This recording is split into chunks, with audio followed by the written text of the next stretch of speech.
Hello नमस्कार दोस्तों, स्वागत है आपका हमारे और आपके अपने यूट्यूब चैनल मैथ टॉपिक पर। मैं आरबी लेगा आपके लिए लेकर आया हूँ आरबीएससी क्लास 10th मैथमेटिक्स, जो हमारा चैप्टर नंबर 12 चल रहा था वृत्त यानी सर्किल। उसमें हमने 12.1, 2 और 3 प्रश्नावली पढ़ ली थी। इसके अलावा हमने 8, 9 प्रमेय भी देख ली थी। लास्ट में हमने देखा था जो चतुर्भुज होता है, कौन सा चतुर्भुज? चक्रीय चतुर्भुज। चक्रीय चतुर्भुज से संबंधित महत्वपूर्ण उदाहरणों की बात कर रहे थे। आज हमारा उदाहरण है उदाहरण नंबर 6। उदाहरण नंबर 6 में लिखा एक चक्रीय चतुर्भुज की दो भुजाएं समांतर है। तो देखिए यहाँ मैं एक चतुर्भुज बना देता हूं। चतुर्भुज कैसा होना चाहिए? चक्रीय चतुर्भुज होना चाहिए।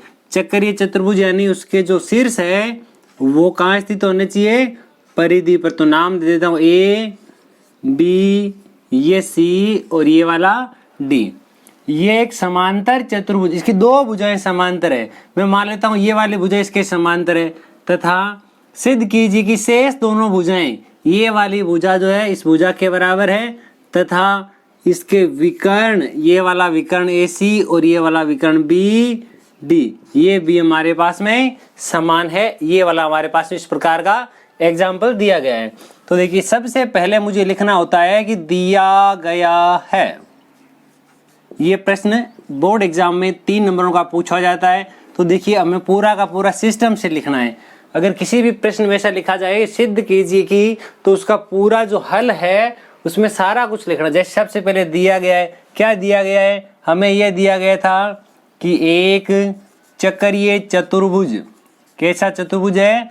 चक्रीय चतुर्भुज, साइक्लिक क्वाड्रिलेट, जो हमारे पास में इसका नाम लिखा है मैंने ABCD। उस चक्रीय चतुर्भुज में हमें दिया गया है कि AB जो है वो DC के समांतर है। ये वाली भुजा इस भुजा के समांतर हो गई। इतना लिख दिया। अब दूसरी बात दिया गया है कि तत्पश्चात हमें क्या लिखना होता है? सिद्ध करना है। सिद्ध करना है। इस क्वेश्चन में हमें क्या सिद्ध करना है, क्या प्रूव करना है?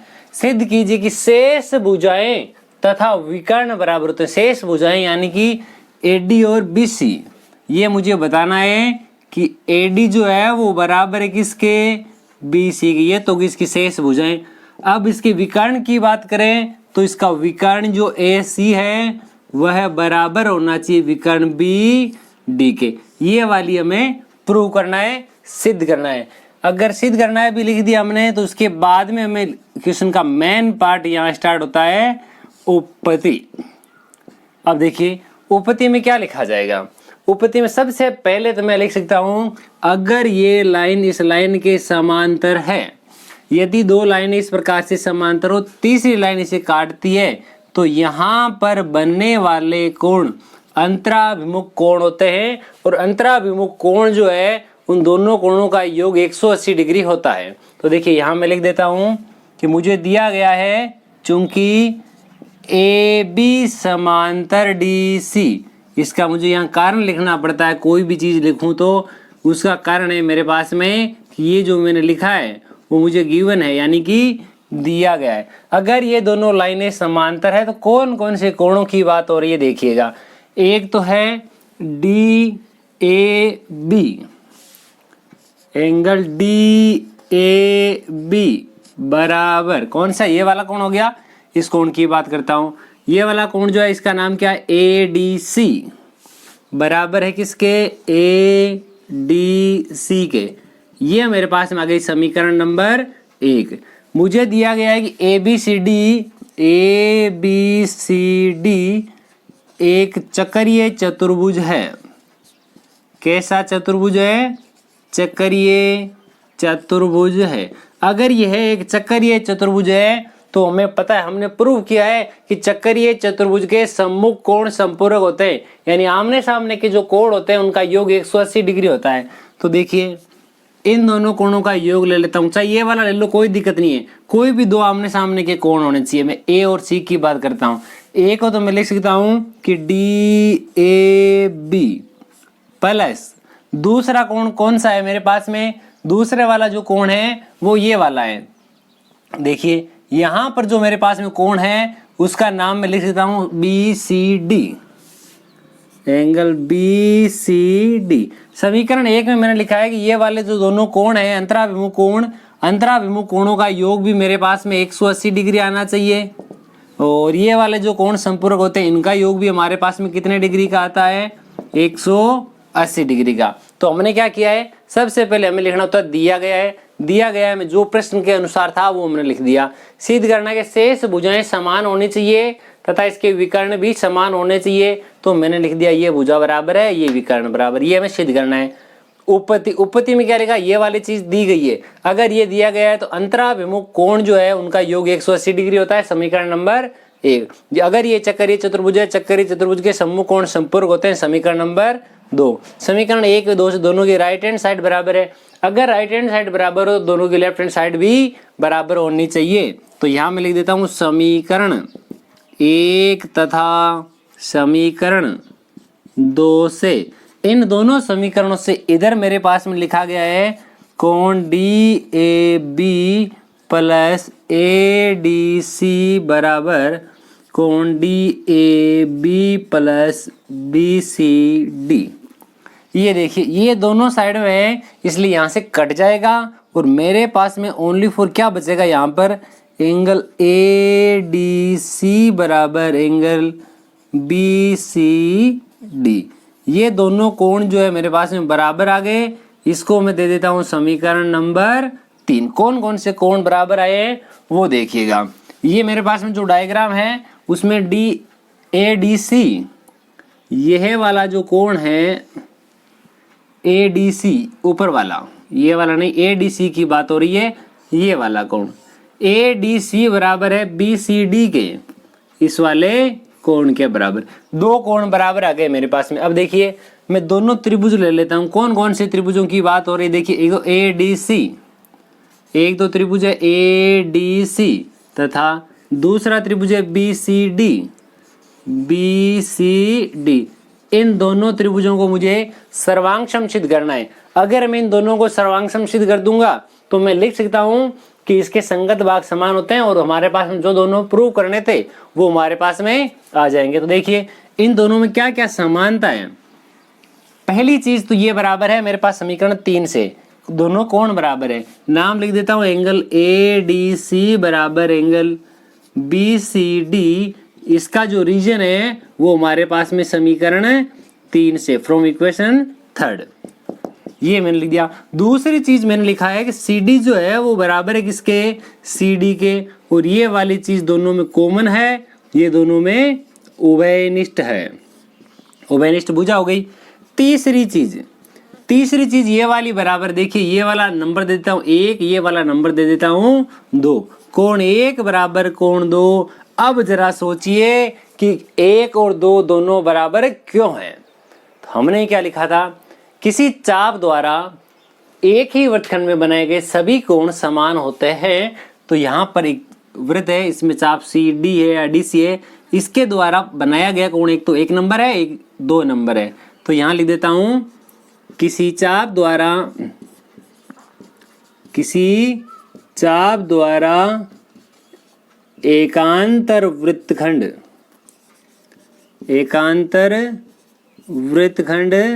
में बने कोण जो है वह समान होते हैं। इसलिए यहाँ पर 2 तो कोण मेरे पास में बराबर है और 1 मेरे पास में भुजा बराबर है। यदि 2 कोण और 1 भुजा बराबर हो तो मैं लिख देता हूं कोण भुजा कोण नियम से, और मेरे पास में जो त्रिभुज है ADC वह सर्वांगसम हो जाएगा त्रिभुज BCD के। अगर 2 त्रिभुज सर्वांगसम है तो सर्वांगसम त्रिभुजों के संगत भाग समान होते हैं, इसलिए कौन कौन से भाग बराबर हो जाएंगे, AD बराबर BC और AC बराबर BD। ये वाला हमें दोनों के दोनों लाइनें प्रूव करनी थी। लास्ट में हमें लिखना होता है हैंस प्रूव्ड, यानी कि इति सिद्धम, यही हमें सिद्ध करना था। इस प्रकार से ये हमारा जो उदाहरण नंबर 6 है वो यहाँ कंप्लीट होता है। आशा करते हैं आज का ये हमारा उदाहरण नंबर 6 आपको बहुत ही पसंद आएगा। अब इससे आगे वाला जो एग्जाम्पल है वो हमारा लास्ट एग्जाम्पल किस प्रकार का दिया हुआ है वो देखिए, बहुत ही शानदार एग्जाम्पल दिया हुआ है। लिखा हुआ है कि यह है हमारा उदाहरण नंबर 7 जो कि हमारे प्रश्नावली नंबर 12 का आखिरी उदाहरण है। इस प्रकार का उदाहरण है कि आकृति में ABCD जो है वह एक चतुर्भुज है। कैसा चतुर्भुज है अभी हमने नहीं दिया हुआ, ओनली फॉर एक चतुर्भुज है जिसमें AD और BC दोनों बराबर है तथा ADC वाला ये वाला जो कोण है ये बराबर है BCD के। BCD ये दोनों कोण बराबर है, ये दोनों भुजाएं। तो सिद्ध कीजिए कि ABCD जो है एक चक्रीय चतुर्भुज है। तो सबसे पहले मुझे लिखना पड़ता है दिया गया है। पहला स्टेप क्या होता है, गिवन, दिया गया है। हमें क्या दिया गया है इस प्रकार से कि एक चतुर्भुज